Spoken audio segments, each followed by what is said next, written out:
मैंने देखी the great Indian family और मैं ये कहना चाहूँगा कि इस मूवी को देखने का एक्सपीरियंस मेरा काफ़ी ज़्यादा मैं कहूँगा लोनली था। क्यों? क्योंकि मैं इकलौते 3-4 जनों के साथ थिएटर में था and that is something which is the reality of this movie. मैं यहाँ पे कोई भी चीज़ें शुगर कोट करके नहीं बता रहा हूँ, एज़ इट इज़ बता रहा हूँ कि थिएटर में बहुत कम लोग ही आए थे और वो लोग मूवी कैंसल ही करने वाले थे। और लेकिन फिर भी मैंने रिक्वेस्ट किया, कुछ और 3-4 लोग थे, उन्होंने सबने मिलके रिक्वेस्ट किया, तो उन्होंने थिएटर में ये मूवी लगा दी। That is something which really happened जब मैं इस मूवी को देखने गया। और ये बिल्कुल भी एक अच्छा एक्सपीरियंस तो मैं नहीं कहूँगा on the theatre level, but that is something which really happened.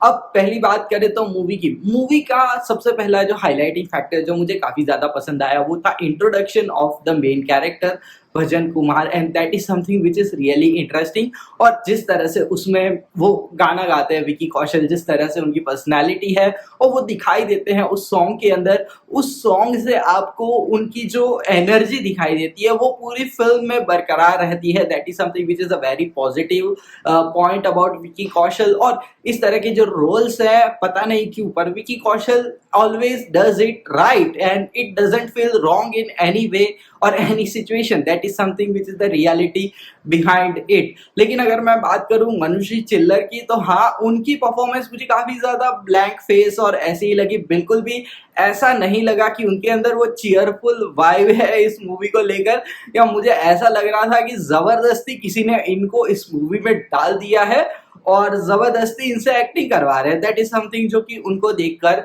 Feel हुआ। बाकी सारे भी जो सपोर्टिंग कास्ट एक्टर्स थे इसके अंदर, वो सारे काफ़ी ज़्यादा इंटरेस्टिंग, काफ़ी ज़्यादा बढ़िया एक्टिंग करने वाले वेटेरियन एक्टर्स थे, जैसे कि मनोज पाहवा और कुमुद मिश्रा, जिनका performance out of the box extra ordinary और बहुत ज़्यादा इंटरेस्टिंग था। एंड दैट इज समथिंग जो इस चीज़ को बहुत डिटेल में पकड़ पाते हैं, इन रोल की जो बारीकियाँ होती हैं इनको बहुत अच्छे से ये एक्टर्स पकड़ते हैं, समझते हैं और परफॉर्म करते हैं। और ये चीज़ उनका एक बहुत बड़ा पॉजिटिव पॉइंट है जो कि इस मूवी पे वैल्यू एडिशन करता है।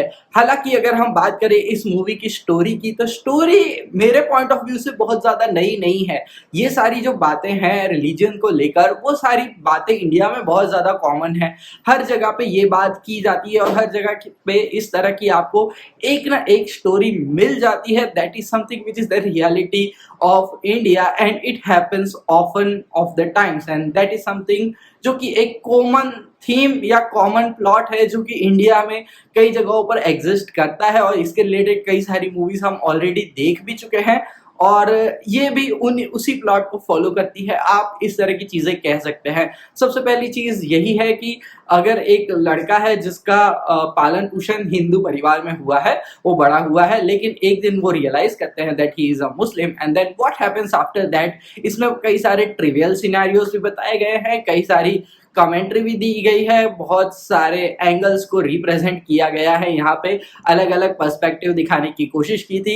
इसमें लोगों का क्या एंगल होने वाला है, समाज का क्या एंगल होने वाला है, साथ ही साथ किस तरह से पर्सनल प्रॉब्लम्स फेस करने वाले हैं वो पर्सन जिनकी आइडेंटिटी रिवील हो चुकी है, इन सारी चीज़ों के ऊपर बहुत ज़्यादा डिटेल में ये फिल्म फोकस करती है। लेकिन मैं ये कहूँगा कि at last but not the least एक फील गुड एक्सपीरियंस आपको मिल जाएगा इस मूवी को देखने के बाद। लेकिन मैं ये भी नहीं कहूँगा कि इस मूवी के अंदर जो प्लॉट पॉइंट्स और सोशल मैसेजिंग दी गई है वो बहुत ज़्यादा एक्यूरेट है या बहुत ज़्यादा परफेक्ट है, और इस पे मैं बहुत ज़्यादा डिटेल कमेंट्स भी नहीं करने वाला हूँ क्योंकि ये चीज़ कई बार रिपीट हो चुकी है। That is something which is the reality. But एक चीज़ मैं कहना चाहूँगा कि this movie has a positive messaging hidden in it और इसके अंदर हमें कोई भी मैलिशियस इंटेंट दिखाई नहीं देता when the creator is trying to make this movie. That is something which is the reality of this movie and that is something which is the feeling which you will get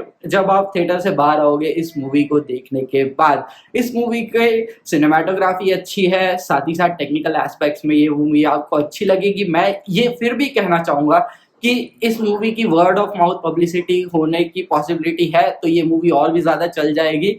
लेकिन अगर इसे OTT पे release करते तो definitely इस movie को बहुत अच्छा रिस्पॉन्स मिलने के चांसेस वहाँ पे बहुत ज़्यादा थे। और मैं क्रिटिसाइज़ ज़रूर करना चाहूँगा मार्केटिंग टीम को, that is something which I really want to say. आपका क्या एक्सपीरियंस है अगर आपने इस वाली मूवी को देखा है थिएटर के अंदर? कमेंट सेक्शन में अवश्य लिख के बता देना और इसी तरह के वीडियोज़ के लिए बी रिच को फॉलो या सब्सक्राइब कर देना।